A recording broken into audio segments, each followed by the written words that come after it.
She collapsed at the most inconvenient moment of her life, in front of hundreds of wolves, in a borrowed dress, at a ceremony she never wanted to attend.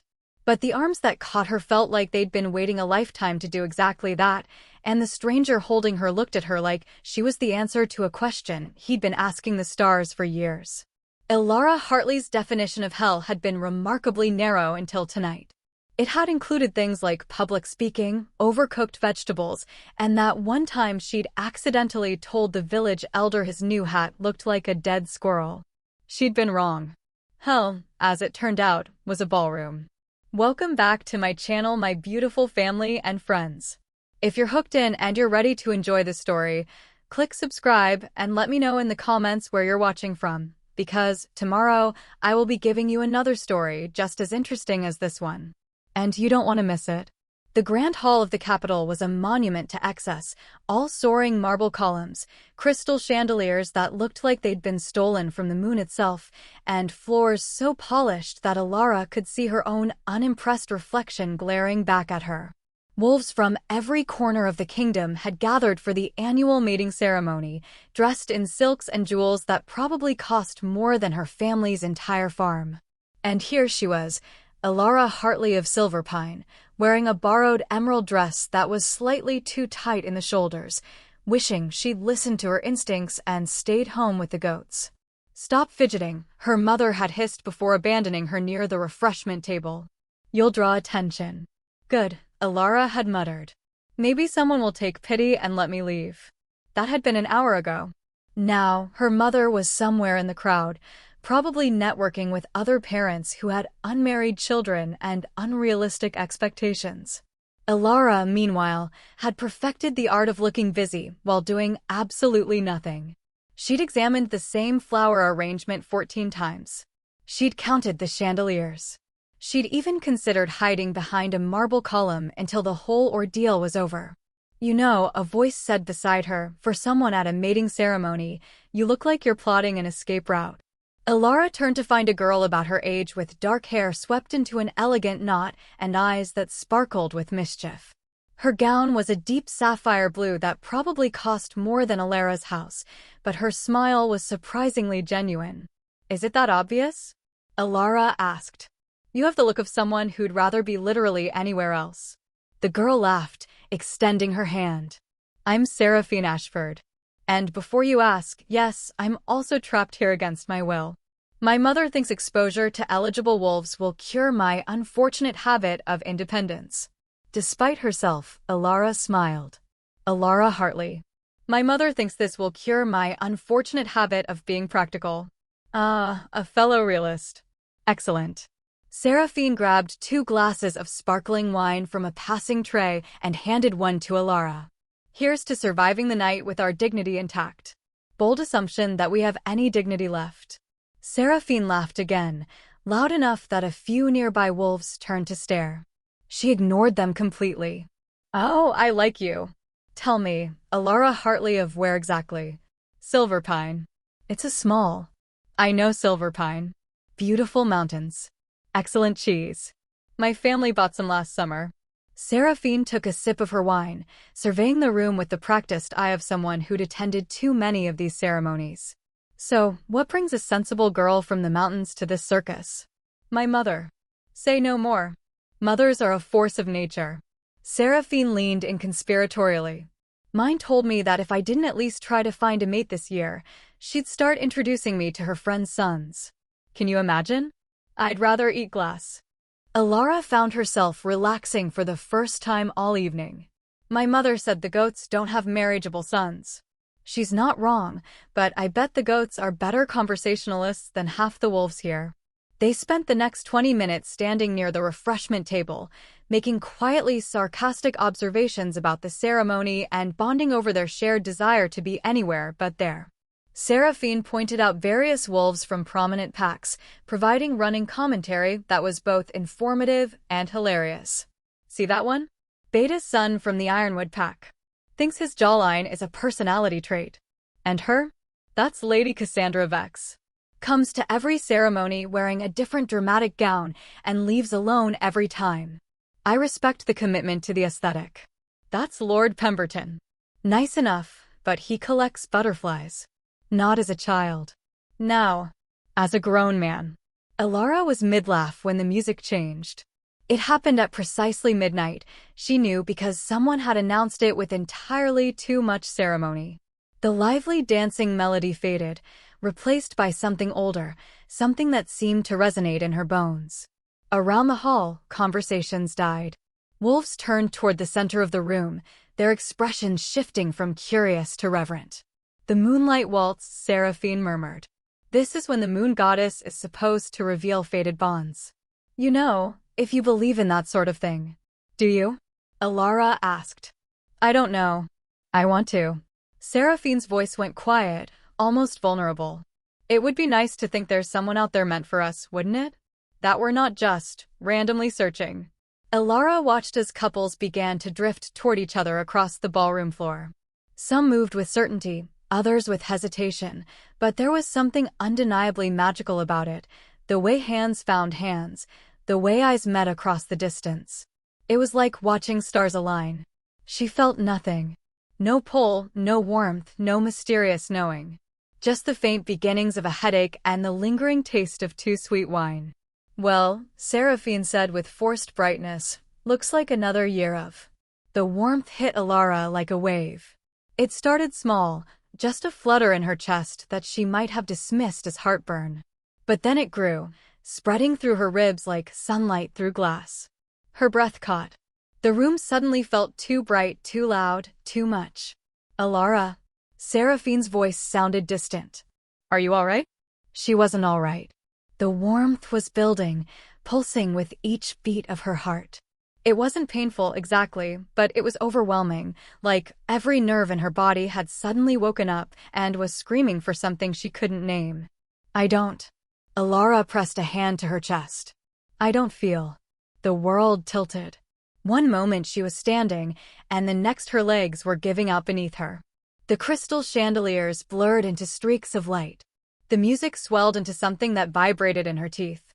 She reached for the table, for anything to steady herself, but her hand met only air. She was falling.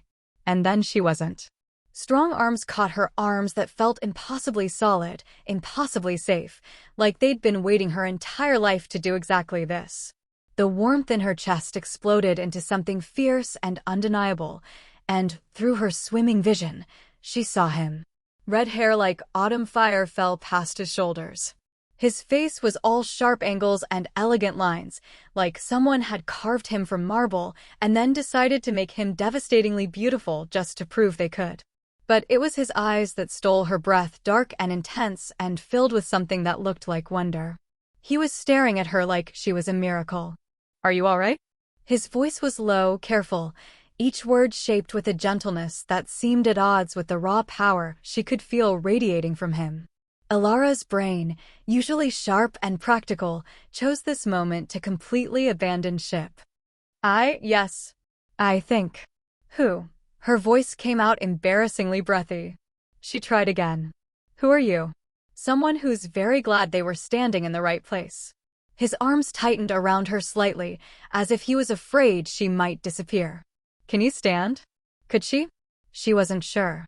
Her legs felt like they belonged to someone else, and the warmth in her chest hadn't faded. If anything, it was stronger now, almost painful in its intensity. But she nodded anyway, because collapsing in a stranger's arms in front of hundreds of wolves was already mortifying enough. He helped her to her feet with a care that seemed almost absurd. One hand remained at her waist, steadying her, while the other, his fingers were still curved around her wrist, his thumb resting against her pulse point. She could feel her heart racing beneath his touch. "Thank you," she managed. "I don't know what happened. I've never fainted before in my life. Usually I'm very sturdy. One time I broke my arm and didn't even cry." She was babbling. She never babbled. His lips curved into a small smile, and something about it made her knees wobble again. "You felt it," he said quietly. "Felt what?" "The bond." He said it like it was the simplest thing in the world, like he hadn't just turned her entire understanding of reality upside down. "Our bond." The words hung between them like a confession. Around them, The ballroom had gone completely silent. Every single wolf was staring at them, some with shock, others with curiosity, a few with what looked like envy. But the stranger holding her didn't seem to notice any of them.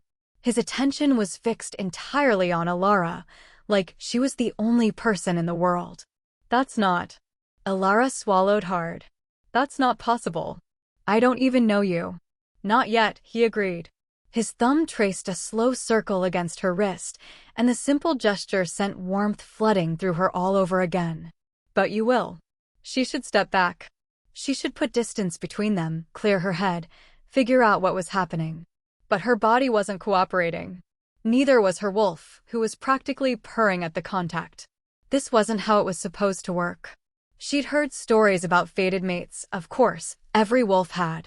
But they were fairy tales, romantic nonsense for people who had nothing better to do than wait around for destiny to intervene.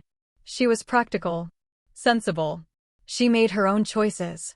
Except right now, looking up into this stranger's eyes, she wasn't sure she was choosing anything at all. Your Majesty. The shout came from the edge of the crowd. Palace guards were pushing through, their expressions urgent. One of them, a tall man with graying hair and a military bearing, stopped short when he saw them. Your Majesty, he repeated, slightly out of breath. We must. The words died as his gaze landed on Alara. Your Majesty. The world stopped. Alara looked up at the stranger, her fated mate, apparently, which was already impossible, and saw the exact moment he realized what had just happened. A flicker of something crossed his face. Regret, maybe. Or resignation. She couldn't finish the sentence. Couldn't make her mouth form the words.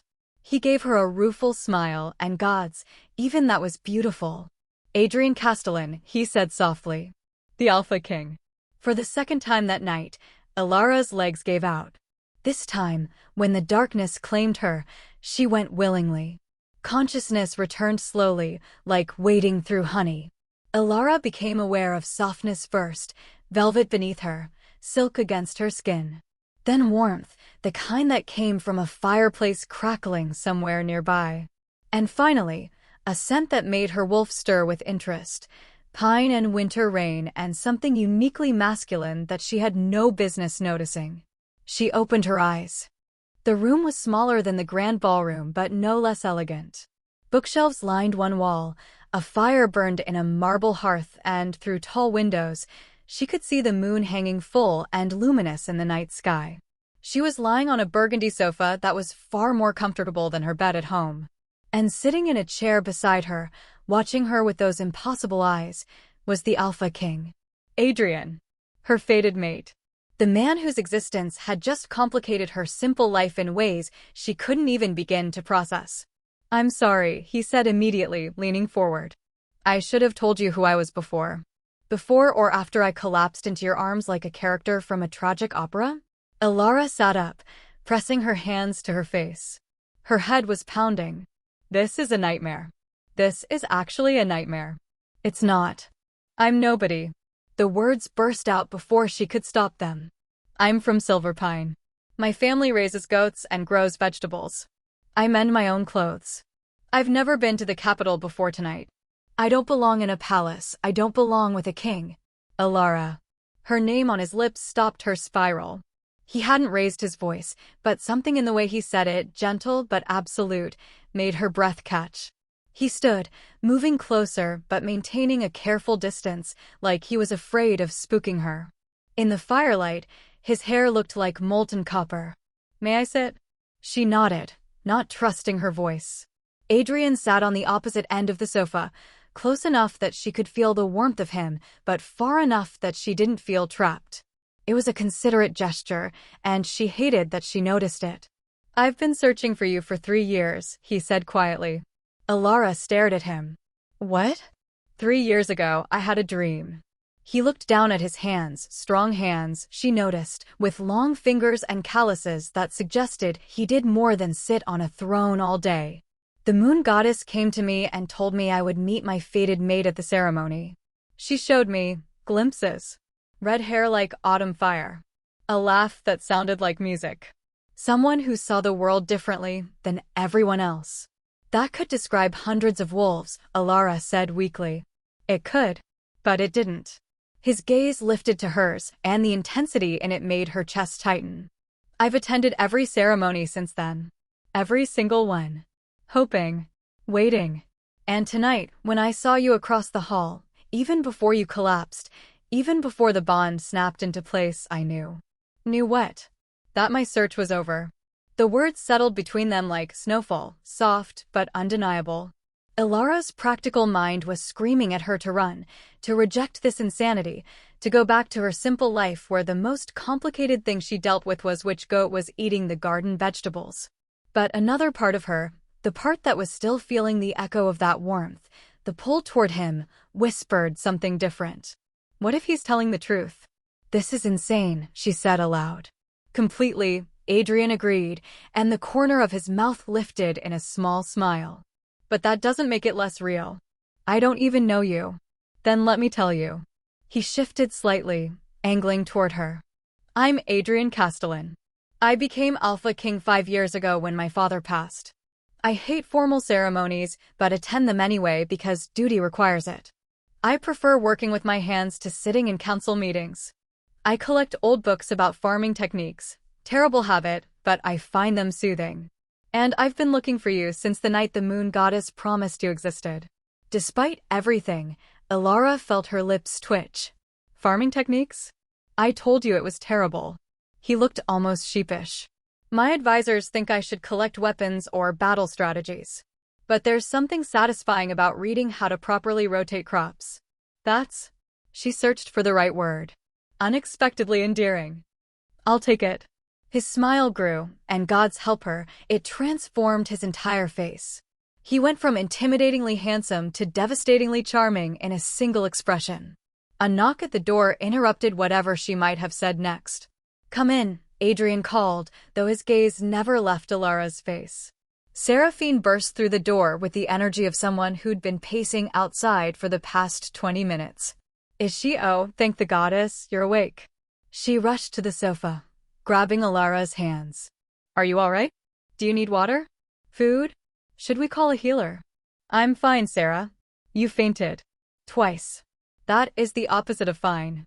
Seraphine turned to glare at Adrian, apparently unbothered by the fact that he was the most powerful wolf in the kingdom. And you couldn't have mentioned you were the Alpha King before making her collapse? In my defense, Adrian said mildly, I didn't make her collapse. The bond did that. Semantics. Important semantics. Ilara watched them bicker with a growing sense of unreality. Her new friend was arguing with the Alpha King in his private study like they were squabbling siblings, and he was taking it with remarkable patience. Seraphine, she interrupted gently. It's not his fault. It was overwhelming. Obviously it was overwhelming. You're bonded to the Alpha King. Seraphine threw her hands up. Do you know what this means? The entire kingdom is going to know by morning. You're going to be famous. They're going to write songs about this. Terrible, sappy songs that will make us both want to die. That's a cheerful thought. I'm a realist. Seraphine squeezed her hands. But here's the thing, and I need you to really hear this. You have a choice. Bonds are powerful, but they're not chains. If this isn't what you want, if you want to go home and pretend tonight never happened, you can. No one can force you. She's right, Adrian said quietly. When Ilara looked at him, his expression was serious, open. I would never force you, Ilara. If you want to go home, I'll have you escorted safely. No questions. No obligations. The bond is real, but your choice is yours. Ilara looked between them, Seraphine's fierce protectiveness, Adrian's gentle patience. Two people she'd met only hours ago, both offering her something she hadn't expected, agency. I need time, she heard herself say. I need to think. Of course. Adrian stood, moving toward the door. Take all the time you need. I'll have rooms prepared for you here if you'd like to stay the night. Or I can arrange for a carriage back to Silverpine. Whatever you prefer. Stay, Ilara said, surprising herself. I'll stay. Just for tonight. To clear my head. Something bright and hopeful flashed across Adrian's face, but he only nodded. I'll have someone show you to a guest room. Rest. We can talk more in the morning. He paused at the door, his hand on the frame, and looked back at her. The firelight caught in his hair, painted shadows across his face, and for a moment, Alara could see past the king to the man underneath, someone who looked as uncertain and overwhelmed as she felt. "Thank you," he said softly, "for staying."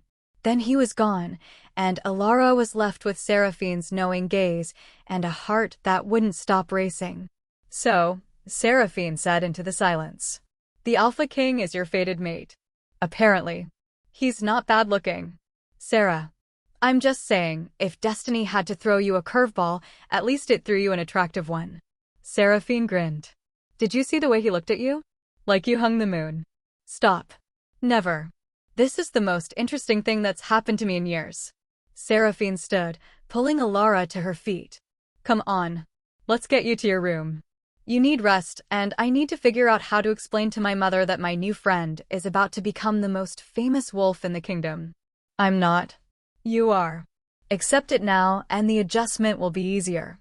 As they left the study, Alara caught one last glimpse of the fire crackling in the hearth, the books lining the walls, the chair where Adrian had sat. It was a comfortable room, lived in despite its elegance. A room that belonged to someone who valued quiet moments and old books about farming. "Who are you really, Adrian Castellan?" she wondered. "And more importantly, why does part of me want to find out?" Alara didn't sleep. How could she? Every time she closed her eyes, she saw Adrian's face, the way he looked at her like she was something precious, something he'd been searching for. The guest room was absurdly luxurious, all silk sheets and down pillows and a mattress so soft she felt like she was sleeping on a cloud. But luxury didn't quiet the chaos in her mind. She was bonded to the Alpha King. The words still didn't feel real, even after she'd said them aloud 17 times while staring at the ceiling. They felt like something that happened to other people, beautiful, important people who belonged in palaces and knew which fork to use at formal dinners. Not girls who smelled like goat cheese and couldn't dance without stepping on their own feet. By the time pale light began filtering through the curtains, Alara had made exactly 0 decisions and had approximately 1 million questions. She gave up on sleep, dragged herself out of bed, and discovered that someone had left fresh clothes folded on a chair. A simple dress in soft gray that was far nicer than anything she owned, but blessedly free of the excessive ruffles and embroidery that seemed to plague formal wear. There was also a note: "Breakfast in the garden at 8. S. Seraphine. Thank the goddess for practical friends." Alara dressed quickly, braided her hair with fingers that trembled only slightly, and ventured out into the hallway. A young palace servant was waiting outside her door, a girl who couldn't be more than 16, with kind eyes and a gentle smile. "Miss Hartley," she said, bobbing a curtsy. "I'm Wren. I'll take you to the garden if you're ready." "Just Alara, please." "And yes, thank you." The palace was even more overwhelming in daylight.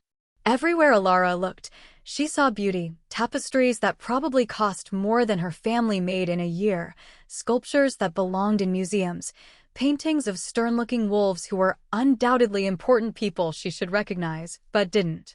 Wren led her through a maze of corridors, down a grand staircase, and finally out through a set of glass doors into what could only be described as paradise. The garden was enormous, full of flowering trees and carefully tended paths that wound between beds of roses, lavender, and plants Alara couldn't even name. In the center was a small courtyard with a fountain and several tables, and at one of those tables sat Seraphine, looking far too awake and cheerful for someone who'd presumably been up as late as Alara. "There you are." Seraphine waved her over. "I was starting to think you'd fled in the night." "Considered it," Alara admitted, sliding into a chair. "Decided it would be rude."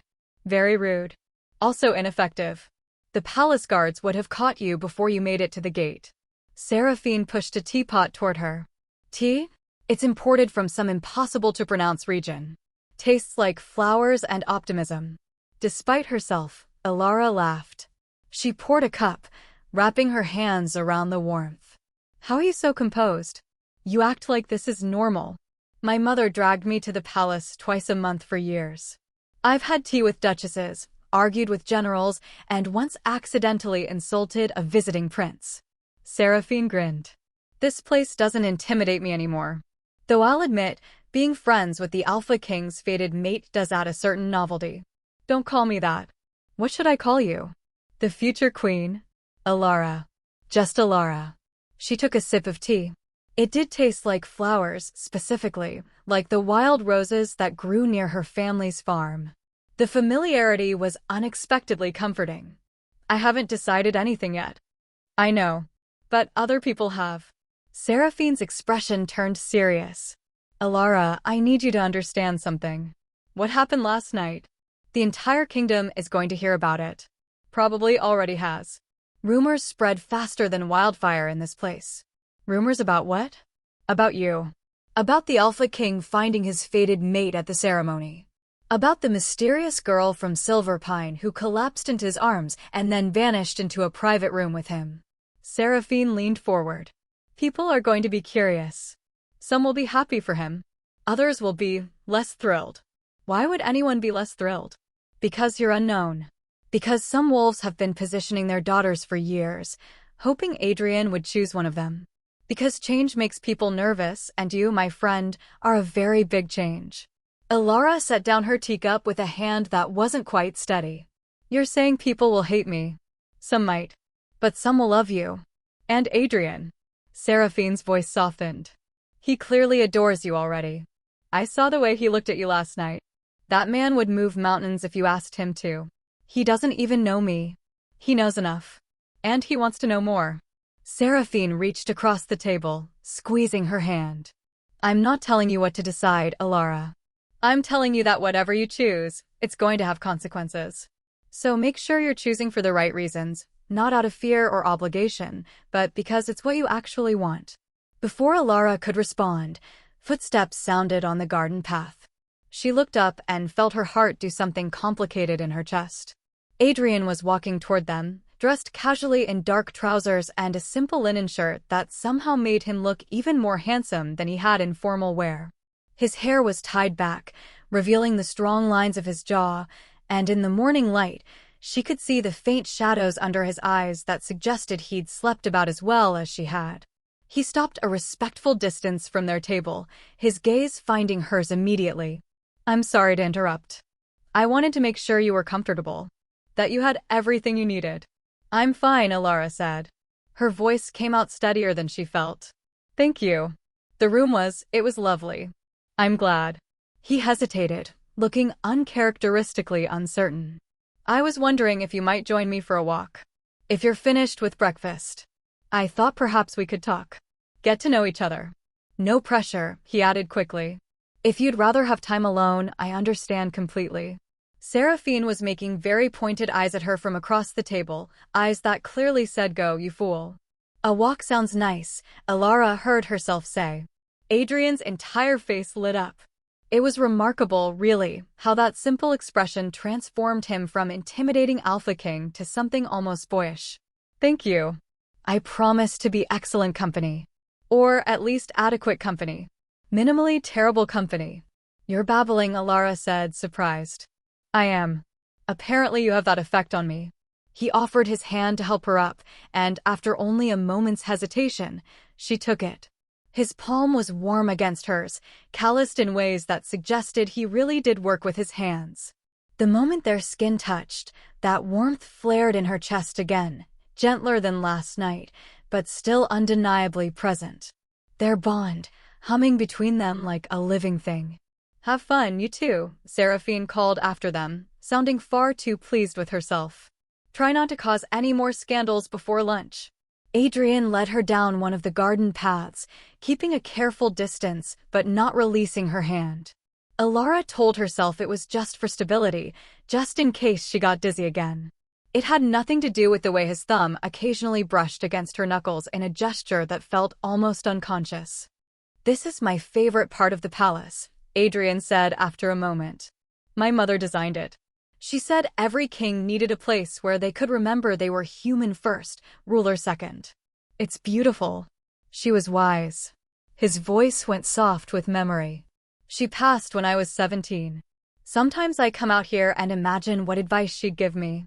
Usually something along the lines of, "Stop taking yourself so seriously, Adrian." Alara glanced up at him. "Is that what I should call you? Adrian? Or Your Majesty? Or Adrian? Please. Just Adrian."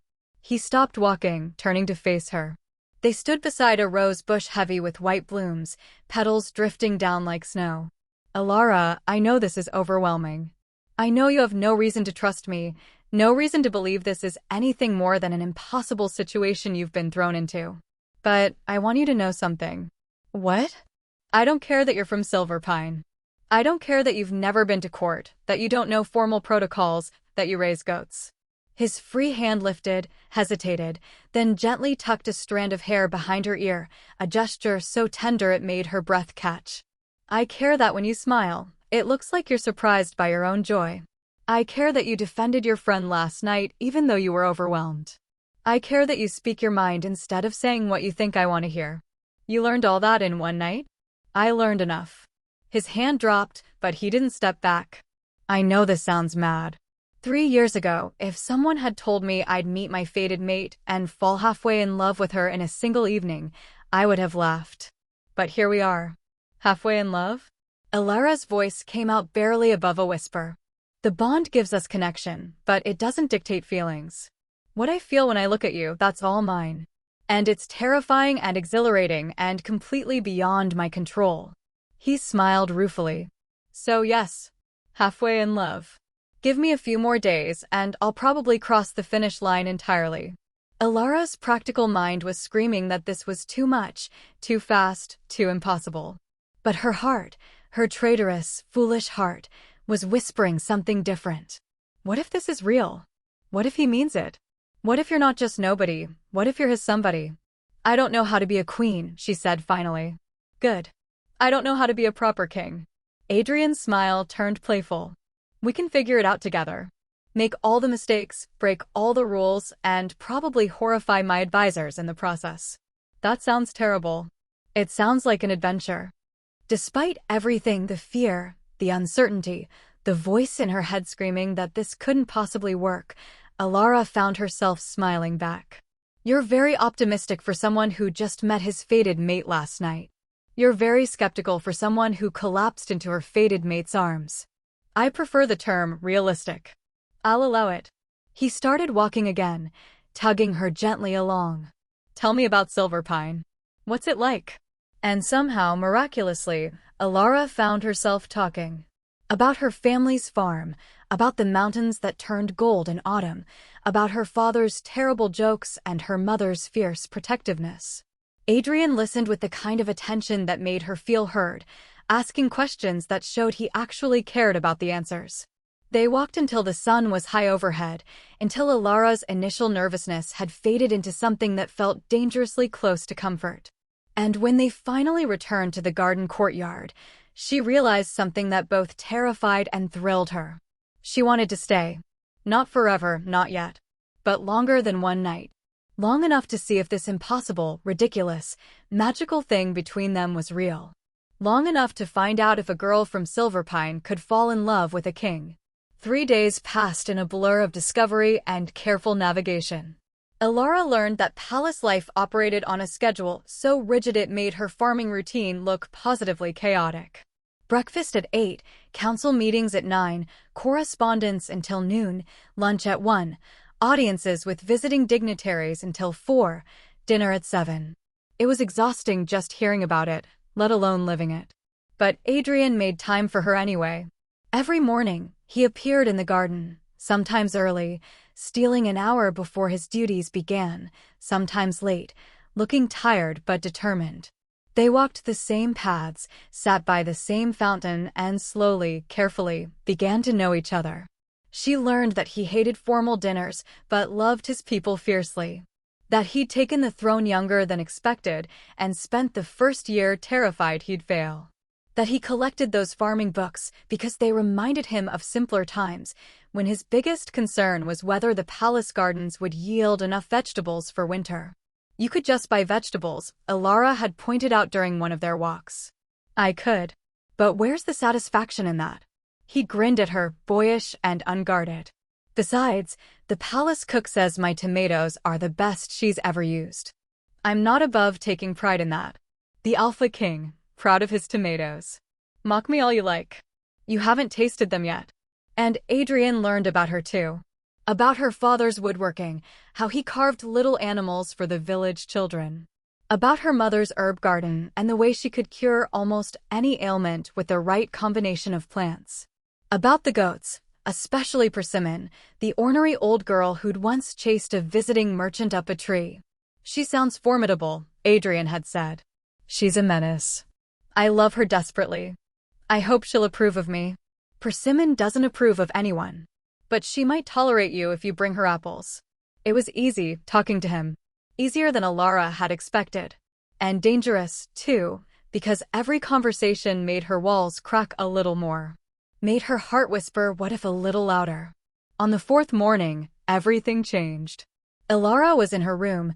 She still thought of it as a guest room, despite Seraphine's insistence that she could move to the Queen's chambers if she wanted, when Wren knocked urgently on her door. Miss Alara, the young servant said, her face pale. The king requests your presence in the throne room. Immediately. Something in her tone made Alara's stomach drop. Is something wrong? I'm not sure, but you should hurry. The throne room was even more imposing than the ballroom. Vaulted ceilings soared overhead, held up by massive columns carved with wolves in various poses of power. The throne itself sat on a raised dais at the far end, an enormous chair of silver and stone that looked more like a monument than furniture. Adrian stood in front of it, his posture rigid, his expression carefully neutral. But Alara could see the tension in his shoulders, the way his jaw was set. Around him, a small crowd had gathered, palace officials, guards, and at the center, a woman who radiated authority like others radiated heat. She was elegant in the way only centuries of breeding could produce, with silver hair swept into an intricate style and a gown of deep purple that probably cost more than Alara's village. Her eyes, cold and assessing, locked onto Alara the moment she entered. "Ah," the woman said, her voice cutting through the murmurs. "So this is the girl." Adrian's expression tightened. "Duchess Thornwood. I wasn't aware you planned to visit today." Clearly. The Duchess's gaze raked over Alara from head to toe, lingering on her simple dress with obvious disdain. "When I heard rumors that you'd found your fated mate, I had to see for myself. Imagine my surprise to learn she's, what was it? A farmer's daughter from Silverpine." The way she said it made it sound like an insult. "Alara Hartley," Adrian said, his voice carrying a warning. "My fated mate. And you will address her with respect." "Of course, Your Majesty." The Duchess's smile was sharp. "Though I wonder if respect is earned or merely demanded. Tell me, Miss Hartley, do you have any experience with court? Any training in diplomacy, politics, the management of a kingdom?" Alara's throat went dry. Every eye in the room was on her, weighing, judging. She could feel the bond humming with Adrian's suppressed anger, his desire to intervene. But something in her refused to hide behind him. "No," she said clearly. "I don't. No formal education at all, I presume? I can read and write. I know basic mathematics and accounting. My mother taught me about herbs and healing.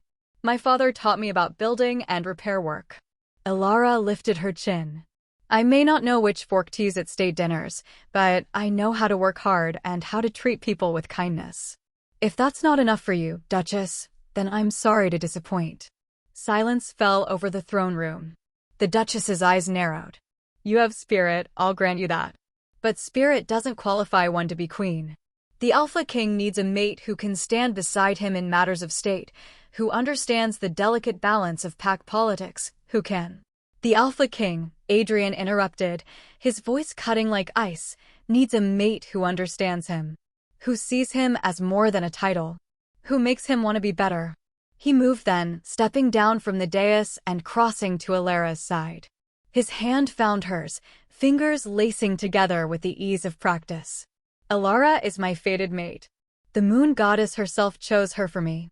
And I choose her too, every day, every moment, without hesitation." The Duchess's expression went cold. "Your Majesty, I understand the bond is powerful. But surely you must consider the kingdom's needs. I am considering the kingdom's needs. They need a king who is happy, who is whole, who can lead with both strength and heart. Adrian's thumb traced circles on Alara's wrist, a gesture that had become familiar over the past few days. Alara gives me that. She makes me better. She makes you reckless, the Duchess snapped. Bonding with a nobody from a nothing pack. Enough. The word cracked through the room like thunder. Adrian's power rolled out in waves, not threatening, but absolute. Every wolf in the room felt it, the unmistakable authority of an alpha king who had been pushed too far. You will not speak about my mate that way, Adrian said, each word precisely controlled. You will not question the moon goddess's choice. And you will not presume to tell me what my kingdom needs. He paused, his gaze sweeping the room. I understand that change is difficult. I understand that some of you had expectations. But this is not negotiable. Alara is my fated mate. She will be my queen. And anyone who cannot accept that is welcome to leave my court. The Duchess stared at him for a long moment, then dipped into a stiff curtsy. As you wish, Your Majesty. But her eyes, when they flicked to Alara, promised that this conversation was far from over. She swept from the room, her entourage trailing behind her like ducklings. The moment the doors closed, Adrian's shoulders sagged slightly. His hand tightened around Alara's. I'm sorry, he said quietly, so only she could hear. I should have prepared you. Should have warned you that there would be resistance. It's fine, Alara lied. It's not. He turned to face her fully, his free hand coming up to cup her cheek. The gesture was gentle, almost reverent, and entirely inappropriate for the throne room full of witnesses. He didn't seem to care. You were magnificent. The way you stood up to her, gods, Alara, I've never been more proud of anyone. I didn't do anything special. You defended yourself with honesty and grace. You didn't pretend to be someone you're not. His eyes searched hers. That's everything. Around them, the remaining courtiers were making themselves scarce, apparently deciding that their presence was unnecessary. Soon, only a few guards remained, stationed at the doors, but carefully not looking in their direction. She's right, though, Alara whispered. I don't know how to be queen. Then we'll learn together. Adrian's thumb brushed her cheekbone, and the tenderness of it made her chest ache. Alara, listen to me. I don't need someone who already knows how to be queen. I need someone who will stand beside me and figure it out as we go. Someone who will tell me when I'm being an idiot. Someone who will remind me why this matters. Why does it matter? Because of them. He gestured vaguely toward the windows, toward the city beyond. The people out there who are just trying to live their lives, who trust me to keep them safe and happy. I can handle politics and strategies and treaties. But the heart of it, remembering that we're serving real people with real lives, that's what you give me. You make me see them clearly. I've been here 4 days, Adrian. You barely know me. I know enough. His voice dropped, intimate despite their surroundings. I know you worry about your parents. I know you miss your goats. I know you hum when you think no one's listening. I know you take your tea with too much honey and that you read the ending of books first because you can't stand the suspense. You've been paying attention. Of course I have. His smile was soft, almost shy. You're the most interesting thing that's ever happened to me. Alara's heart was doing that complicated flutter again, the one that made her feel like she was standing on the edge of something vast and terrifying and wonderful. What if I can't do this? What if I fail? Then we fail together. He said it so simply, like it was the easiest truth in the world. Alara, I'm not asking you to be perfect. I'm asking you to stay. To try. To let me prove that this, us, is worth fighting for. She looked up at him, at this impossible man who was somehow both king and awkward tomato grower, both powerful and gentle. At the way he was looking at her like she'd hung the moon and all the stars besides. Okay, she heard herself say. Okay, I'll stay. Not just for a few days. I'll try this. Really try. She took a shaky breath. But Adrian, if at any point I'm making things worse for you, for the kingdom, you won't. But if I do, then we'll handle it. Together. He leaned down, his forehead resting against hers in a gesture of such intimacy that it stole her breath. Thank you. For giving us a chance. His scent surrounded her, pine and winter rain and something uniquely him. The bond hummed between them, warm and certain. And for the first time since that night at the ceremony, Elara let herself believe that maybe, just maybe, this impossible thing might actually work. The next 2 weeks were both wonderful and terrible in equal measure. Wonderful because Adrian was, well, Adrian.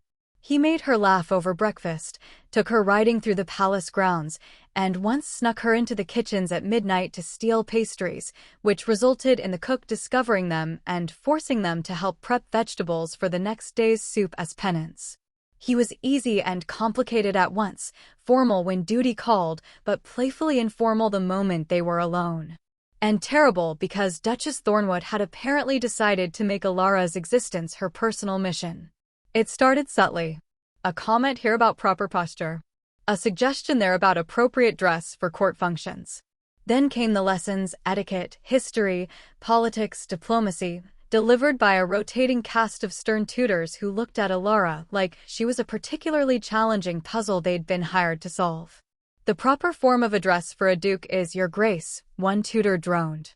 Unless he is also a pack leader, in which case you must acknowledge his position with. Can't I just be polite to everyone and skip the hierarchy? Elara had asked. The tutor had looked at her like she'd suggested burning down the library.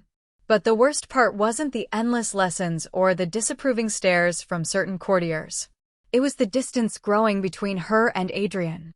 He was drowning in obligations, council meetings that ran late, territorial disputes that needed mediating, visiting dignitaries that required entertaining. They still had their morning walks, but they were shorter now, rushed.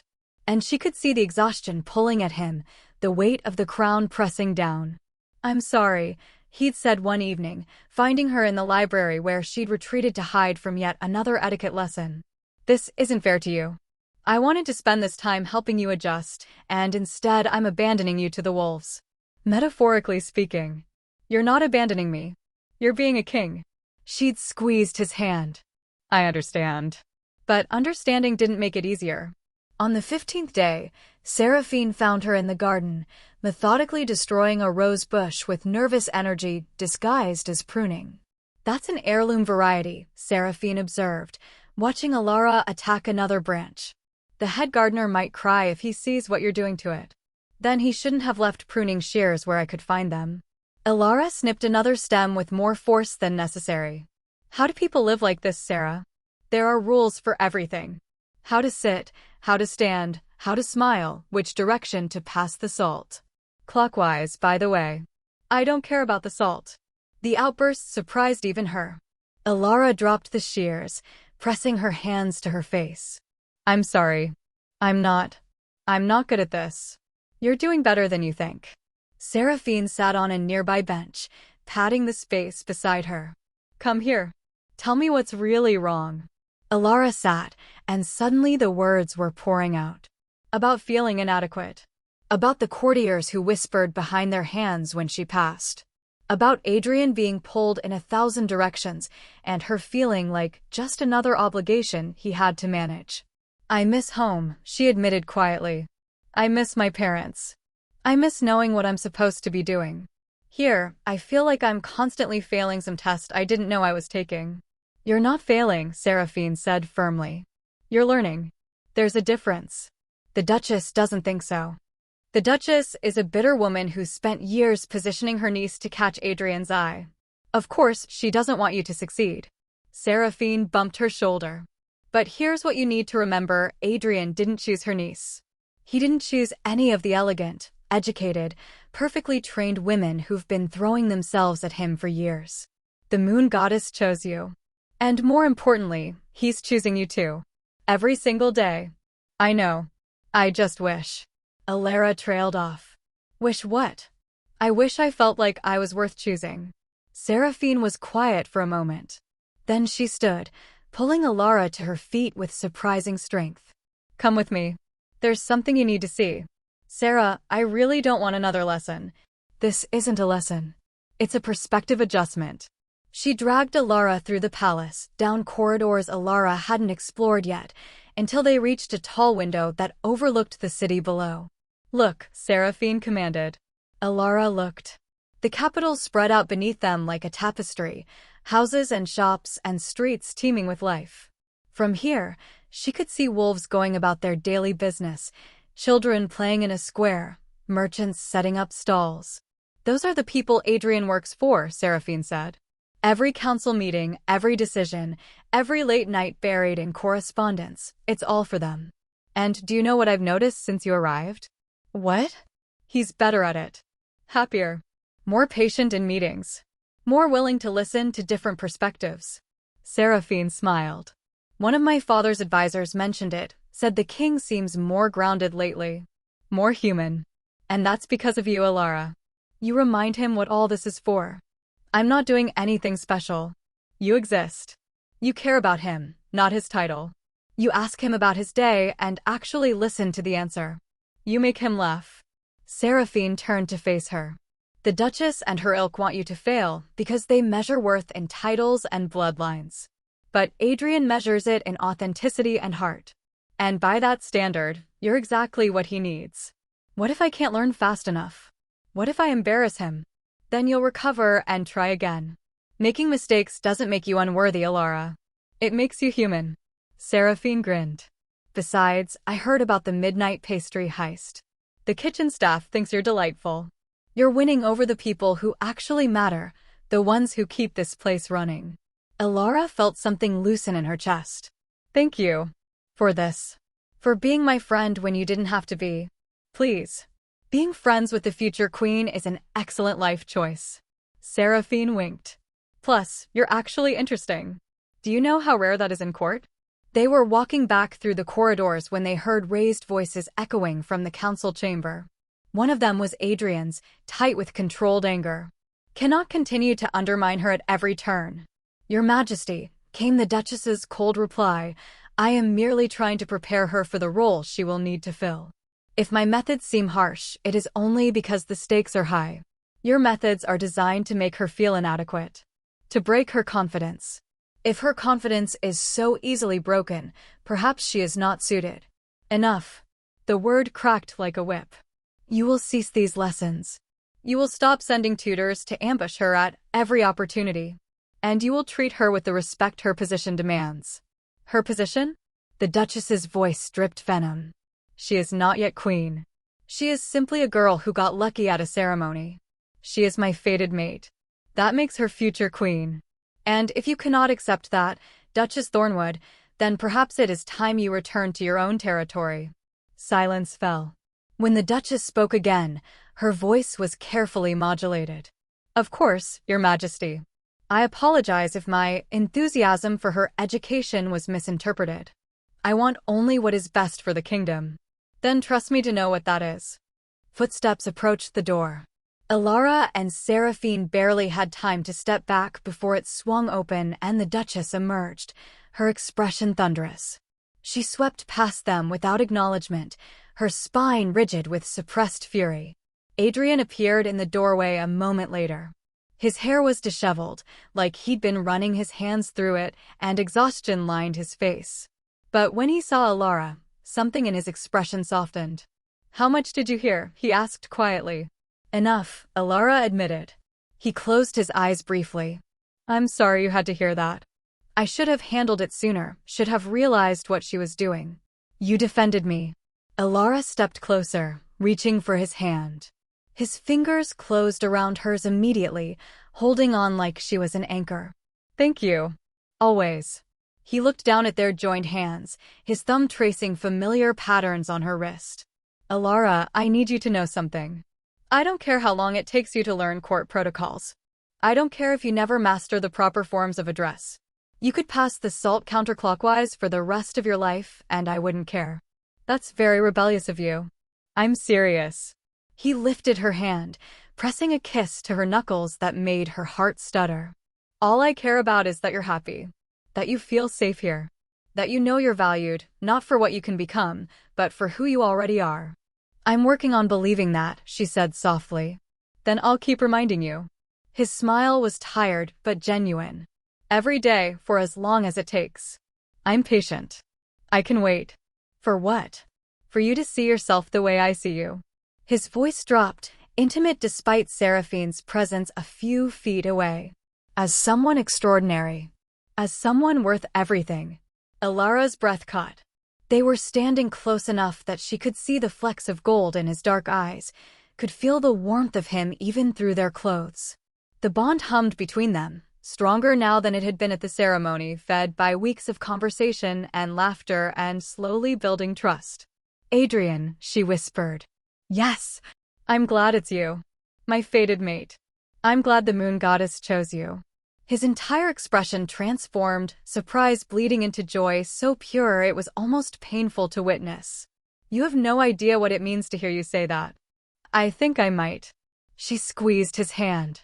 "Now come on. You look exhausted. When was the last time you ate something that wasn't consumed during a working meal? Does breakfast count if I was reading reports between bites?" "Absolutely not." She tugged him toward the kitchens, Seraphine following with a knowing smile. "We're going to find you real food, and you're going to eat it while doing nothing more strenuous than existing. King's orders." "I'm the king." "Not in the kitchen, you're not." "In the kitchen, the cook is queen, and she'll make you peel potatoes if you annoy her." Adrian laughed, really laughed, the kind of laugh that came from the chest and loosened the tension in his shoulders. "You're absolutely right. Let on, my fierce protector." And as they walked through the palace together, hand in hand, Ilara felt something shift inside her.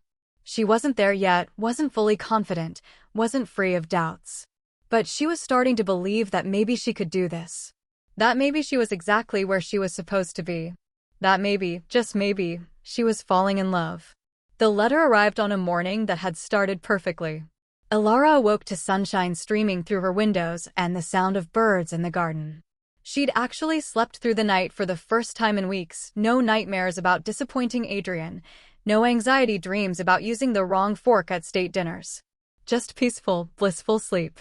She was halfway through breakfast with Seraphine, laughing at a story about a visiting lord who'd gotten drunk and tried to challenge a statue to a duel, when Wren appeared with a sealed envelope. "This arrived for you, Miss Ilara," the young servant said, her expression careful. "By messenger from Silverpine." Ilara's heart leapt. She tore open the envelope, recognizing her mother's careful handwriting immediately. "My dearest Ilara, we received your letters and are so proud of you, though we miss you terribly. The goats miss you too. Persimmon has been insufferable without you to keep her in line. I'm writing because we've heard disturbing rumors from travelers passing through. They say there's resistance at court to your bonding with the Alpha King. That some courtiers question whether you're suitable. That there have been challenges to your position. Sweetheart, you know we support whatever choice you make. But we also know you. We know how you retreat when you feel you're not good enough, how you convince yourself that others would be better off without you. Please don't do that now. If you're happy there, if you love him, then fight for it. Don't let anyone make you feel less than you are. You're our daughter, practical, yes, but also brave, kind, and stronger than you give yourself credit for. But if you're not happy, if this life doesn't fit, come home. We'll welcome you with open arms, no questions asked.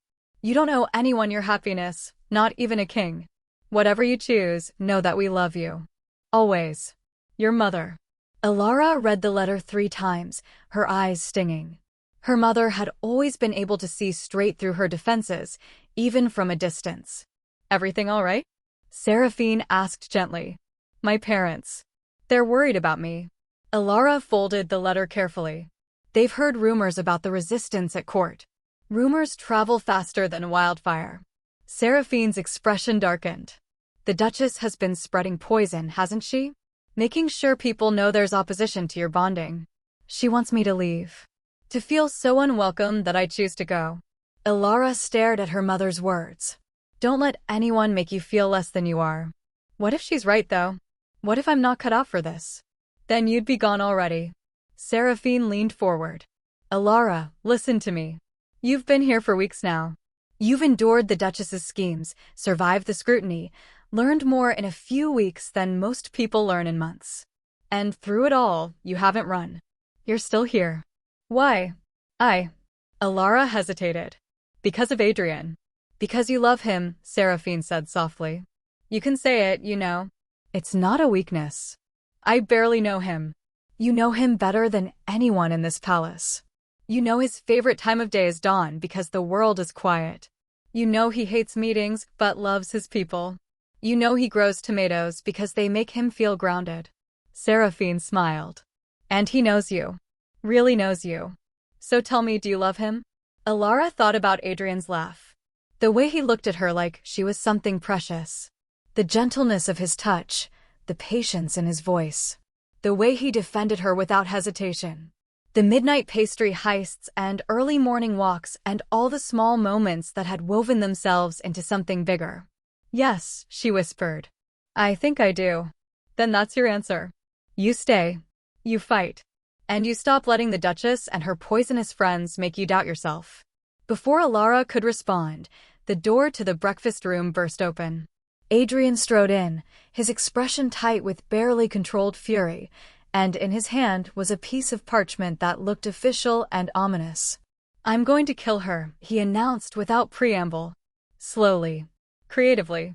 The historians will write songs about it. Who? Alara asked, though she had a sinking suspicion she already knew. The Duchess. She's formally challenged our bond. The room went silent. She can't do that, Seraphine said slowly. Can she? Technically, yes. It's an ancient law. If a member of the High Court believes a mate bond will harm the kingdom, they can demand a formal inquiry. Adrian's jaw clenched. It hasn't been invoked in over a century. But the Duchess found it, and she's using it. What does that mean? Alara's voice came out smaller than she intended. Adrian crossed to her, kneeling beside her chair so they were eye level. His hands found hers, warm and steady. It means there will be a hearing.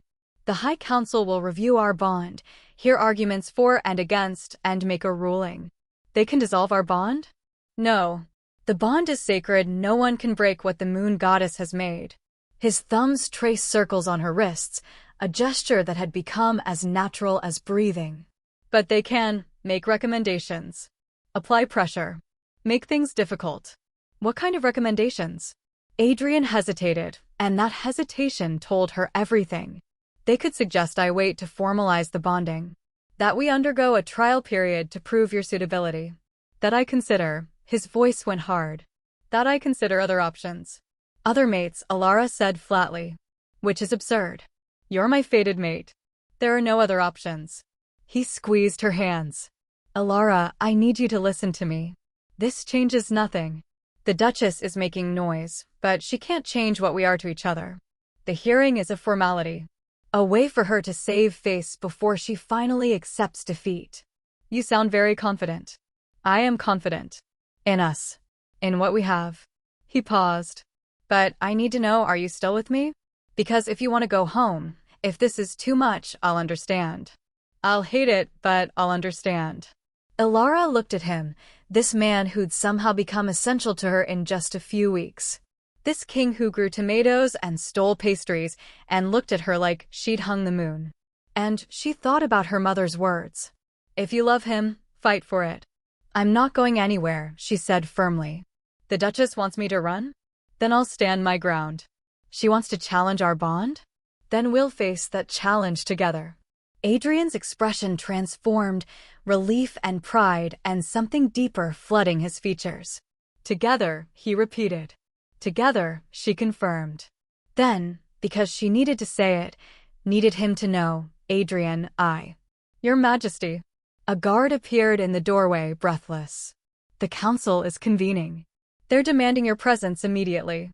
Adrian's jaw tightened, but he stood, pulling Alara to her feet with him. Then we'll give them what they want. He looked at her, his eyes intense. Stay close to me. Let me handle the politics. And remember, no matter what they say, you belong here. Because the moon goddess chose me? Because I choose you. He pressed a kiss to her forehead, soft and lingering. Every day. Every moment. Without question. As they walked toward the council chamber, Seraphine falling into step beside them, Alara felt the weight of what was coming. This wasn't just about proving herself anymore. This was about fighting for the future she was only just beginning to imagine. A future with Adrian. A future as queen. A future worth protecting. The council chamber was packed. High-ranking wolves from across the kingdom had gathered, their expressions ranging from curious to hostile. At the center stood Duchess Thornwood, looking triumphant and vindicated. "Your Majesty," she said, bowing with exaggerated courtesy. "Thank you for joining us. We have much to discuss about the future of this kingdom." Adrian's hand tightened around Alara's. "Then let's discuss it," he said coldly. "And let's be clear, the future of this kingdom includes Alara Hartley as my queen. That is not negotiable." "We shall see," the Duchess replied, her smile sharp as a blade. And the battle began. What would you do if society told you that you weren't good enough for the person you loved? Would you fight for your place, or would you walk away to spare them the trouble? Share your thoughts below. The council chamber felt like a courtroom, and Alara was definitely on trial. She sat beside Adrian at the head of the long table, his hand resting protectively over hers. Around them, council members watched with varying degrees of interest, judgment, and, in a few cases, what looked like sympathy. The Duchess stood at the opposite end, flanked by several wolves who wore expressions of smug satisfaction. "Let us begin," said Lord Pemberton, the head counselor, the butterfly collector. Alara remembered with slight hysteria. He looked uncomfortable with the entire proceeding. "Duchess Thornwood has invoked the right of inquiry, an ancient provision that allows the High Council to review a royal bonding when there are concerns about the kingdom's welfare." "Concerns," Adrian said, his voice dripping with disdain. "Let's call it what it is, an attempt to undermine my authority and my mate." "Your Majesty," the Duchess said smoothly, "I assure you my intentions are pure. I want only what's best for our kingdom. And I believe, as do many here, that Miss Hartley, while undoubtedly a lovely person, lacks the necessary qualifications to serve as our queen." "Qualifications," Alara heard herself say. Every head turned toward her. "What qualifications exactly?" The Duchess's smile was patronizing. "Education in governance, understanding of pack politics, diplomatic training, knowledge of our history and customs. The ability to represent the kingdom at formal functions without embarrassing ourselves." "Shall I continue?" "Please don't," Seraphine muttered from her seat along the wall. Adrian's power rolled out in warning waves, but Alara squeezed his hand, stopping him. If she was going to do this, really commit to this life, she needed to fight her own battles. "You're right," Alara said calmly. "I don't have formal training in those things. I'm a farmer's daughter from Silverpine. I spent my childhood learning how to mend fences and grow vegetables, not which fork to use at state dinners." Murmurs rippled through the chamber. The Duchess looked triumphant. But Alara continued, her voice gaining strength. "I also learned how to work hard. How to solve problems creatively. How to listen to people and understand what they need, not what I think they should need. My father taught me that good leadership isn't about being the smartest person in the room. It's about being willing to learn from everyone around you." "That's a charming philosophy," the Duchess said. "But philosophy doesn't negotiate treaties or navigate pack politics." "No, but it does something more important. It keeps you grounded." Alara stood, and she felt Adrian's surprise and pride through their bond. "You want to know what qualifies me to be queen? Not my bloodline, not my education, but the fact that I understand what it means to work for your living, to struggle, to make difficult choices with limited resources." She gestured toward the windows, toward the city beyond. "The wolves out there, the ones this kingdom exists to serve, they're not worried about which fork I use. They're worried about whether their alpha king remembers they exist. Whether he's so caught up in politics and protocol that he forgets about the baker who can't afford to fix his roof, or the widow struggling to feed her children, or the farmer who lost half his crop to blight." "And you think you can help with those things?" another council member asked, Lord Ashford, Seraphine's father. His expression was unreadable. "I think I can remind the king that they matter. That every decision affects real people with real lives." Alara looked at Adrian, finding courage in his steady gaze. "I can be the voice that asks, but how will this impact the farmers? Or what about the craftsmen? Because I know those people. I am those people." "You are those people," the Duchess corrected coldly. "Now you're attempting to be something you're not." "She's attempting to be my partner," Adrian interrupted, standing beside Alara. And she's succeeding brilliantly. Do you know what's changed since Alara arrived? I'm happier, more focused, better able to lead because I'm not exhausted and alone. She makes me want to be better, not for duty, but because she reminds me why this matters. Sentiment is touching, Your Majesty, but it doesn't. I'm not finished. Adrian's voice carried absolute authority. You want qualifications? Here they are. Since Alara's arrival, I've resolved 3 territorial disputes that had been dragging on for months because she asked simple questions that cut through the political posturing and got to the heart of what people actually needed. I've implemented 2 new programs to support struggling farmers because she told me about her neighbors in Silver Pine and the challenges they face. And I've been more present, more engaged, more effective as a leader because she gives me a reason to come back to myself at the end of each day. He turned to face the full council. You think she lacks training? Then train her. You think she doesn't understand our customs? Then teach her. But don't you dare suggest that the moon goddess made a mistake when she chose Alara as my mate. And don't presume to tell me what my kingdom needs when I know in my bones, in my soul, that what we need is her. Silence fell over the chamber. Lord Ashford cleared his throat. If I may, Your Majesty. Miss Hartley, I have a question. Of course, my lord. Why do you want to be queen? Truly. Not for the king, not for duty, but for yourself. Why would you choose this difficult, scrutinized, often thankless role? Alara took a breath. This was it, the moment of truth. Honestly, a month ago, I would have said I didn't want it at all. I came to the ceremony because my mother made me. I expected nothing and wanted less. And now? Now! She looked at Adrian, at the man who'd somehow become her whole world in a few short weeks. Now I want it because I love him. Because when he looks at me, I see the best version of myself reflected back. Because he makes me believe I can be more than I thought possible. And because loving him means sharing his burdens, his responsibilities, his purpose. She turned back to the council. I won't be a perfect queen. I'll make mistakes. I'll use the wrong fork and probably offend some visiting dignitary with my bluntness. But I'll learn. I'll grow. And I'll never stop fighting to be worthy of the faith he has in me, and the faith you'll hopefully have in me too. Lord Ashford smiled. Thank you for your honesty. He looked at the other council members. I've heard enough. I move that we reject the Duchess's inquiry and affirm Miss Hartley's position as the future queen. Seconded, said another council member. This is premature, the Duchess protested. We haven't heard all the evidence. What evidence? Lord Pemberton asked tiredly. That she's not from a prominent pack? We already knew that. That she lacks formal training? She's addressed that herself and, frankly, her willingness to admit her limitations while committing to growth is more impressive than hollow claims of perfection would be. He looked at the Duchess with something like pity. Duchess Thornwood, I understand you had hopes for your niece. But the king has made his choice, both his heart and the moon goddess agree. It's time to accept that. You're making a mistake, the Duchess hissed. Then it's ours to make. Lord Pemberton stood. All in favor of rejecting the inquiry and affirming Miss Alara Hartley as the future queen? Hands rose around the table. Not all of them, a few council members abstained. A handful sided with the Duchess, but the majority was clear. The motion passes, Lord Pemberton announced. Miss Hartley's position is affirmed. This inquiry is dismissed. The Duchess stood frozen, her face pale with fury. For a moment, Alara thought she might argue, might push back further.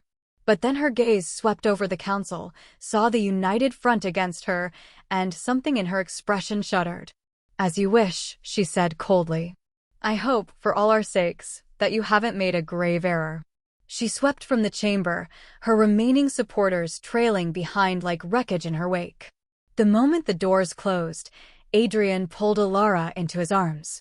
You were magnificent, he murmured against her hair. Absolutely magnificent. I was terrified, she admitted. You were brave. There's a difference. He pulled back just enough to look at her, his eyes shining. You fought for us. For our future. Do you have any idea how much that means to me? Probably as much as you fighting for me means to me. Then we're even. He smiled, soft and private, like they were the only 2 people in the world. Come on. Let's get out of here. I know a garden with excellent hiding places. Your Majesty, Lord Ashford called. Before you go, Miss Hartley, might I have a word? Alara tensed, but Seraphine's father's expression was kind. She nodded, and Adrian squeezed her hand before stepping aside to speak with Lord Pemberton. That was well done, Lord Ashford said quietly. The honesty, the vulnerability, the strength underneath it all. My daughter was right about you. Seraphine has been a wonderful friend. She's a good judge of character. Always has been. He paused. Miss Hartley, I won't pretend that every member of this council is thrilled about your bonding with the king. Change makes people nervous. But you won today, not just the vote, but hearts. You showed them who you are. Keep doing that, and you'll win the rest over eventually. Thank you, my lord. Call me Reginald. If you're going to be queen, we should probably be on friendly terms. He smiled. Besides, Seraphine would never forgive me if I stood on formality with her favorite person. As Alara rejoined Adrian, as they walked out of the council chamber hand in hand, she felt something settle in her chest. Not certainty, she wasn't naive enough to think the challenges were over. But confidence. Purpose. The knowledge that she'd faced the worst they could throw at her and survived. More than survived. She'd thrived. Where to now? She asked Adrian. He grinned, playful and relieved. How do you feel about stealing more pastries? I feel like the cook might actually murder us this time. Worth it. He tugged her toward the kitchens. Besides, queens can do what they want, right? I'm not queen yet. Semantics. He stopped, turning to face her fully. His expression went serious. Alara, what you said in there. About loving me. Did you mean it? Every word. Good. His hand came up to cup her cheek, his thumb brushing her skin with familiar tenderness. Because I love you too. Desperately. Completely. In a way that probably violates several dignity protocols for kings. She laughed, the sound bright with joy. We'll add it to the list of rules we're breaking. Perfect. And then, there in the palace corridor with servants probably watching, Adrian kissed her forehead, her cheek, the corner of her mouth sweet and reverent and full of promise. And Alara kissed him back, pouring everything she felt into that moment. All her love, all her hope, all her determination to make this impossible thing work. Together, they would face whatever came next. Together, they would build something beautiful. The weeks following the council hearing passed in a blur of unexpected joy. With the Duchess's challenge defeated, the palace seemed to exhale. Courtiers who'd been coolly polite became genuinely warm. Servants who'd watched Alara with uncertainty began to smile when she passed. And the lessons, while still numerous, took on a different quality. Instead of feeling like tests she was doomed to fail, they felt like tools she was learning to use. You're a natural at this, her etiquette tutor, a kind woman named Lady Winters, said one afternoon as Alara successfully navigated a practice diplomatic dinner. You listen more than you speak, which is rarer than you'd think. Half the nobles I've taught spend conversations waiting for their turn to talk. I learned that from my father, Alara admitted. He always said you can't solve a problem if you don't understand it first. Wise man. The kingdom is lucky to have you. It still felt strange, hearing things like that. But Alara was learning to accept compliments instead of deflecting them. Learning to believe, slowly, that maybe she did belong here. The best part, though, was Adrian. With the political pressure eased, he was lighter. More playful. They stole moments throughout the day, breakfast in the garden, walks through the library, late nights on the palace balcony watching stars. He told her stories about growing up as a prince, about the weight of expectation and the loneliness of the crown. She told him about Silverpine, about her dreams of traveling beyond the mountains, about the future she'd never let herself imagine. What would you want to do? Adrian asked one evening as they sat in his private study, Alara curled against his side on the sofa while he worked through correspondence. If you could do anything as queen, what matters to you? Alara thought about it, absently playing with his fingers. Education, she said finally. In Silverpine, we had one teacher for all the children. Good man, but overwhelmed. Some kids never learned to read properly because there wasn't enough time or resources. You want to improve access to education? I want every child in this kingdom to have the chance to learn. Reading, writing, mathematics, basic skills that open doors. She looked up at him. Is that too ambitious? It's perfect. He pressed a kiss to her temple. We'll make it happen. You and me. We'll build schools, train teachers, create programs. Whatever it takes. Just like that. Just like that. He smiled at her expression. Alara, you're going to be queen. You have power now, real power to change things. Use it. I'll support whatever you dream up. Even if it's expensive? Especially if it's expensive. Education is an investment in the kingdom's future. He shifted, setting aside his work to give her his full attention. I mean it. Your ideas, your perspective, that's what we need. Don't hold back because you're worried about being too ambitious or too idealistic. Dream big. I'll help you make it real. Alara felt her chest tighten with emotion. How are you real? I ask myself the same thing about you. He tucked a strand of hair behind her ear, his touch lingering. Every day I wake up and can't believe you're here. That you chose to stay. That you chose me. The moon goddess chose you. But you chose to believe in us. That was all you. His hand cupped her cheek, thumb brushing her skin in that achingly familiar gesture. I love you. More every day. Sometimes I think my heart might actually burst from it. That would be inconvenient. I just got you to agree to fund my education initiative. He laughed, pulling her closer. Always so practical. Someone has to be. You're far too romantic. Is that a complaint? Never. She kissed him then, soft and sweet and full of everything she couldn't quite put into words yet. How much he meant to her. How grateful she was. How terrifying and wonderful it was to be loved this completely. When they broke apart, Adrian's eyes were dark with emotion. Marry me. Alara blinked. What? Marry me. Not eventually, not someday soon. As soon as we can arrange it. His words tumbled out in a rush. I know we're already bonded, I know the ceremony is technically a formality, but I want it anyway. I want to stand in front of the kingdom and declare that you're mine and I'm yours. I want everyone to know that I choose you every day forever.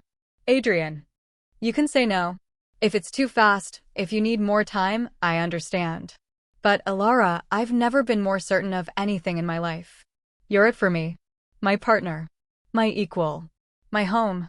Her heart was doing that fluttering thing again, the one that made her feel like she might float away. Yes. Yes. Yes, I'll marry you. She laughed at his stunned expression. Did you think I'd say no? I didn't know what to think. I didn't plan this, it just came out. He kissed her again, deeper this time, pouring joy and relief and love into it. Gods, I love you. I love you too. The words came easily now, natural as breathing. Even though you're impulsive and romantic and absolutely terrible at planning proposals. I'll do better next time. There won't be a next time. You're stuck with me now. Best news I've heard all day.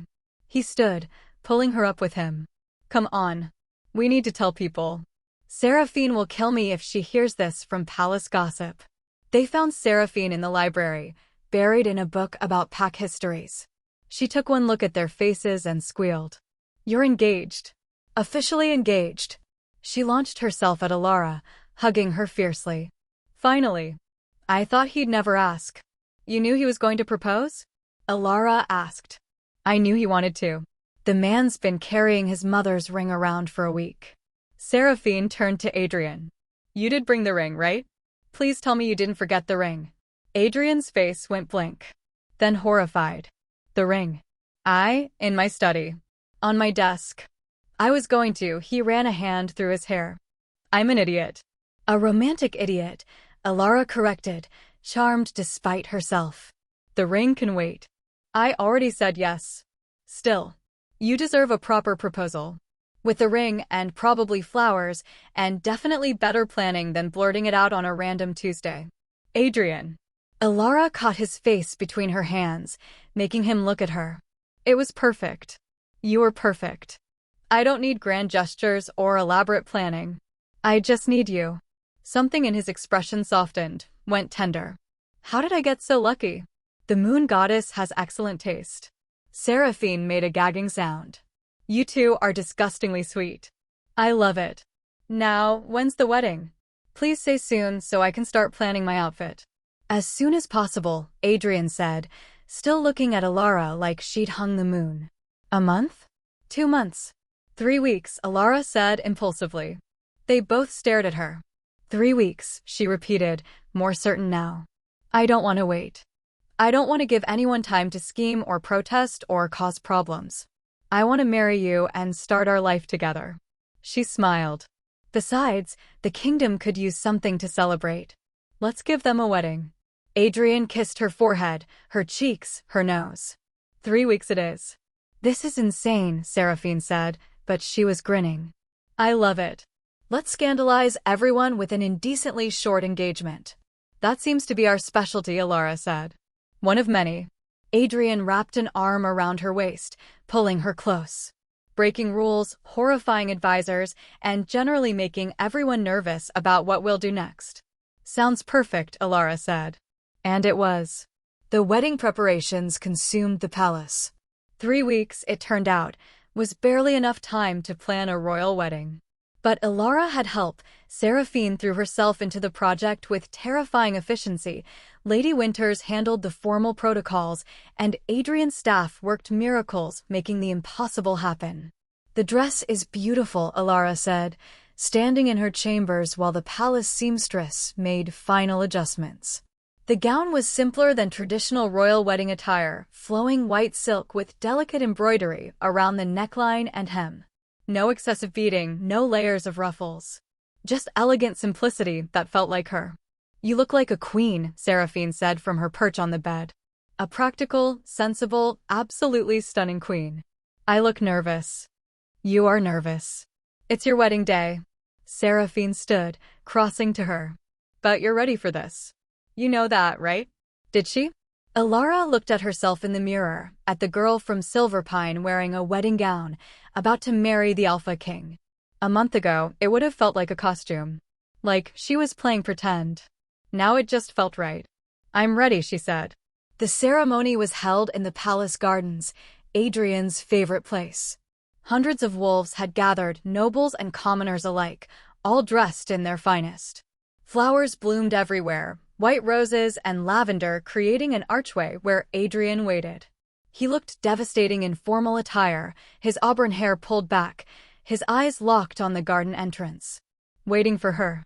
Alara's father appeared beside her, offering his arm. Her parents had arrived 2 days ago, overwhelmed but happy. Her mother had cried when she saw Alara in her dress.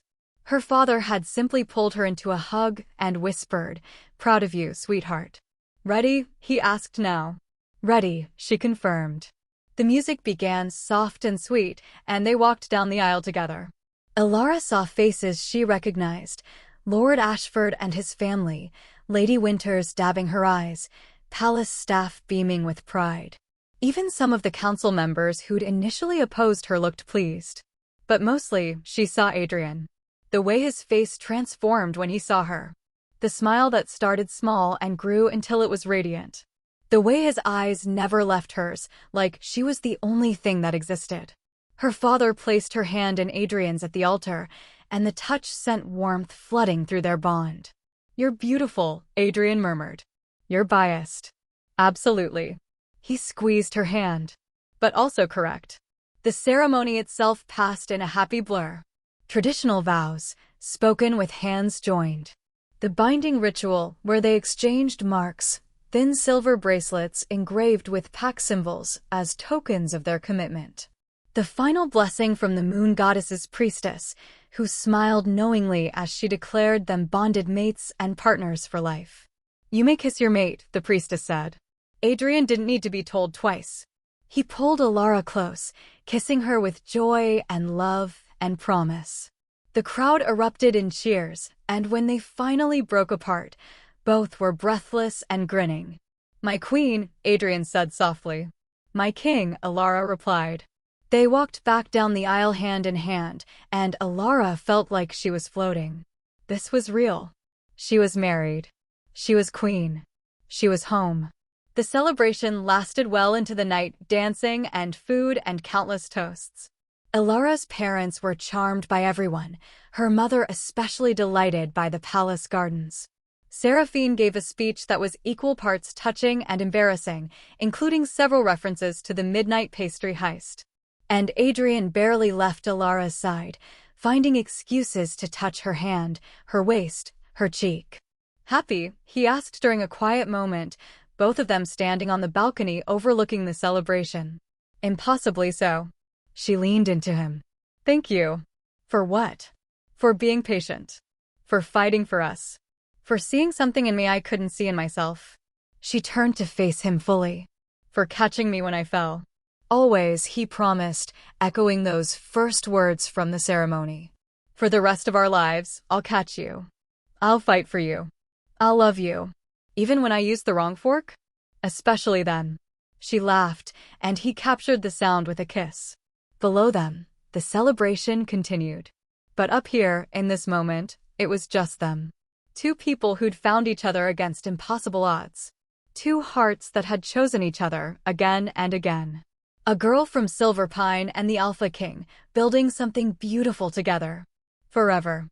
6 months later, Ilara stood in front of a newly built schoolhouse in the village of Thornfield, watching children stream through its doors with laughter and excitement. "The 5th one this month," Adrian said beside her, pride evident in his voice. "At this rate, we'll have schools in every village by year's end." "Not just schools," Ilara corrected, consulting her notes. "Proper schools. With trained teachers, adequate supplies, and libraries." She looked up at the building, simple but sturdy, with large windows that let in plenty of light. "Every child deserves the chance to learn. And thanks to you, they're getting it." He wrapped an arm around her waist. "The kingdom is better because of you, my queen." She still wasn't entirely used to being called that. Queen Ilara. It sounded like something from a storybook, not her actual life. But here she was, 6 months into her reign, and somehow she hadn't destroyed everything. In fact, she'd done rather well. The education initiative had been her first major project as queen, but not her last. She'd also established a network of healers to serve rural communities, created apprenticeship programs for young wolves interested in trades, and, much to the palace cook's delight, started a vegetable cooperative that connected small farmers directly with the royal kitchens. "You're changing things," Seraphine had told her last week. "Real, meaningful things. People love you for it." Ilara wasn't sure about love, but she knew the people had accepted her. When she traveled through the kingdom now, wolves greeted her with genuine warmth. They brought her gifts, simple things like fresh bread or hand-carved trinkets, and told her stories about their lives. They treated her not like some distant, untouchable queen, but like someone who understood them. Because she did understand. She'd been one of them. "Your Majesty," a young teacher approached, curtsying nervously. "Thank you for coming. The children are so excited to meet you." "The pleasure is mine," Ilara said warmly. "May I see the library?" The teacher's face lit up. "Of course. We're so proud of it. The collection you sent is magnificent." Inside, the schoolhouse smelled of fresh wood and new books. Children sat at desks, their faces bright with curiosity. When Ilara entered, they scrambled to their feet, some bowing, others just staring with wide eyes. "Good morning," Ilara said, smiling. "Please sit. I don't want to interrupt your lessons." "You're the queen," one brave child, a girl of perhaps 8, said. "You can interrupt whatever you want." Laughter rippled through the room. Ilara grinned. "Technically true. But I'd rather hear what you're learning. Will you tell me?" For the next hour, she sat with the children, listening to them read, looking at their drawings, hearing about their dreams. One boy wanted to be a healer. A girl wanted to build bridges. Another boy wanted to grow the biggest pumpkin anyone had ever seen. "That's an excellent goal," Ilara told him seriously. "My father would be very impressed. He takes his vegetables very seriously." "Is it true you used to have goats?" the 8-year-old girl asked. "Very true. I had a whole herd. My favorite was named Persimmon." "That's a funny name for a goat." "She was a funny goat. Also very stubborn. Once she ate an entire basket of laundry and then refused to admit she'd done anything wrong." The children giggled, and Alara felt something warm settle in her chest. This was why she'd fought so hard. Not for the crown or the title, but for moments like this. For the chance to make a difference in lives that mattered. When they finally left the school, Adrian pulled her close as they walked to their carriage. "You're amazing with them. They're easy. Children don't care about protocols or bloodlines. They just care if you're kind. Adults could learn from that." He helped her into the carriage, then climbed in beside her. As they started the journey back to the capital, he pulled out a sealed letter. "This arrived while we were inside. From your mother." Alara opened it eagerly. Her parents visited often now, but she still cherished their letters. "My darling daughter, your father and I are so proud of everything you've accomplished. The school you funded in Silver Pine opened last week, and you should see the children's faces. They're calling it Queen Alara's gift. Your father cried, 'Don't tell him I told you.' We heard about your latest initiatives. Education, healthcare, agriculture. You're doing exactly what we raised you to do, seeing what needs to be done and doing it. The kingdom is lucky to have you. But more importantly, are you happy? That's what matters most to us. All the achievements in the world mean nothing if you're not living a life that fills your heart. Write soon and tell us everything. With all our love, Mother." "I'm happy," Alara said aloud, folding the letter carefully. "Are you?" Adrian asked, studying her face. "Truly?" "Truly." She leaned against him, feeling the familiar warmth of their bond hum contentedly. "Sometimes I still can't believe this is my life. That I'm queen. That I married you. That I get to wake up every day and try to make things better. You do more than try. You succeed." His arm came around her shoulders. "Do you remember that first night? When you collapsed at the ceremony? Hard to forget. I fainted twice. You did. And I caught you both times." His voice softened. "I knew then, even before I understood what I knew, that you were important. That everything was about to change. It did change. Everything. For the better," he said firmly. "Alara, you made me better. You made the kingdom better. You took an impossible situation and turned it into something beautiful. We did that together." "Together," he agreed, pressing a kiss to her temple. "And we're just getting started." The carriage rolled through the countryside, past fields turning gold with autumn. In the distance, Alara could see the capital rising against the horizon, the palace where she now lived, the city she now served, the kingdom she now called home. It still felt surreal sometimes. The girl who'd been so certain she didn't belong had found her place after all. Not by becoming someone else, but by being exactly who she was: practical, caring, determined. By bringing her perspective from Silver Pine and using it to see what others missed. "What are you thinking about?" Adrian asked. "Destiny," Alara said.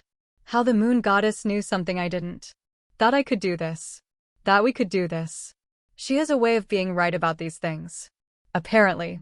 Alara smiled, lacing her fingers through his. "I spent so long thinking I was nobody. Just a farmer's daughter who didn't matter.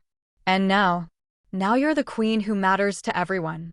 Adrian lifted her hand, pressing a kiss to her knuckles. "Especially to me." "I love you," she said simply. 3 words that had become as natural as breathing. "I love you too. More than I thought possible." He pulled her closer. "Thank you, Alara. For taking a chance on us. For fighting when it would have been easier to run.